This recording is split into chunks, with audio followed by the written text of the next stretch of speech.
Today.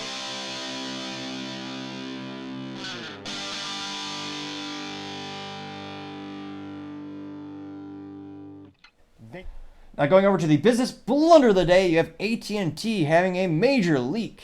Now it looks like specifically this is coming out to us thanks to architectdata.com. And they say, quote, AT&T acknowledges a data leak that hit 73 million current and former users. The data leak also hit 7.6 million current AT&T users and 65.4 million former subscribers. Now, AT&T said, quote, based on our preliminary analysis, the data appears to be set from 2019 or earlier, impacting approximately 7.6 million current AT&T account holders and approximately 65.4 former account holders, as according to the update earlier this week. They note that looks like 49 million email addresses had been leaked.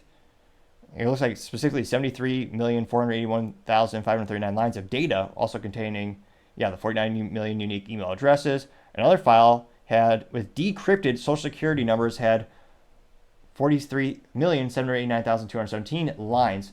He wrote. Let's see here. Hunt said, who runs a website called Have I Been Pwned, database that lets you check to see if your email was in a data breach, says that 49 million email addresses in AT&T leak had been added to his database. So you can go there if you want to see if yours was specifically hit. And again, geez Louise, that's one of the worst things that could possibly happen. And it's one of those instances where AT&T is predominantly known as a telecom company. A lot of people think of them for internet. Maybe they think of them for cable, or you have your wireless technologies, your phone plan. But you also have the internet being plugged to your house via, well, more often than that, fiber channel. But they also have cybersecurity practices as well. They sell cybersecurity solutions to businesses. Definitely, and one would presume you drink your own champagne, as they say in sales. You use the product that you sell. So this also doesn't bode good, not just because consumers are going to lose faith, but also businesses are going to see this and go, well, we're allowing you to do some of our cybersecurity practice for us. We're entrusting you to guard some of our data, and yet you just had one of the biggest leaks I read about this year. I mean, 73 million, and that includes some social security numbers. And again, when it comes to their stock, let's see how that affected it.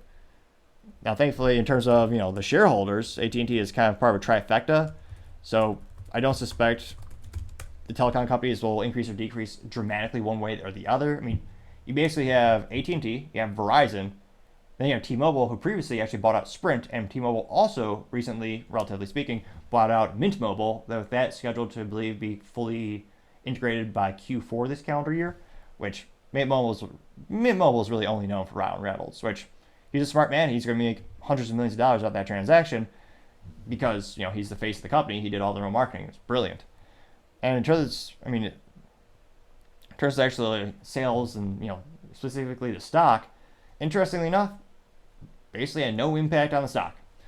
So you look at the 5-day trend this week, the stock's actually up by 2.51%. So the news broke, and apparently shareholders really don't care. Now, granted, maybe this is going to be a long-term thing when people start to quit their phone companies. They'll start to migrate to using the competition like Verizon or T-Mobile or Cricket Wireless. Oh, no, wait. Cricket is also owned by AT&T. Fun fact of the day. Although, false advertising. I'm pretty sure the Crickets don't actually run the company. People do, but I partially digress. In the stock market, seems to no one really cares. I mean, that data breach happened earlier this week, and stock's doing just fine.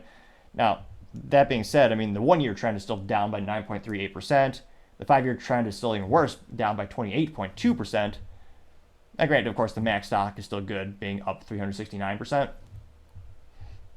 But yeah, didn't seem to have much of a dent on their short-term stock value. But I think you could also argue it's going to have maybe a little bit of dent to the brand of the company, which could affect their sales long-term. It'd be fascinating to see what's the breakdown in terms of people who pay month to month on a payment plan for their AT&T products or services, or they're locked in for a 1-year agreement. But let me know, would this affect your decision to stay with AT&T, or if you're looking at the company, is this going to dissuade you to actually go, sign up for their services?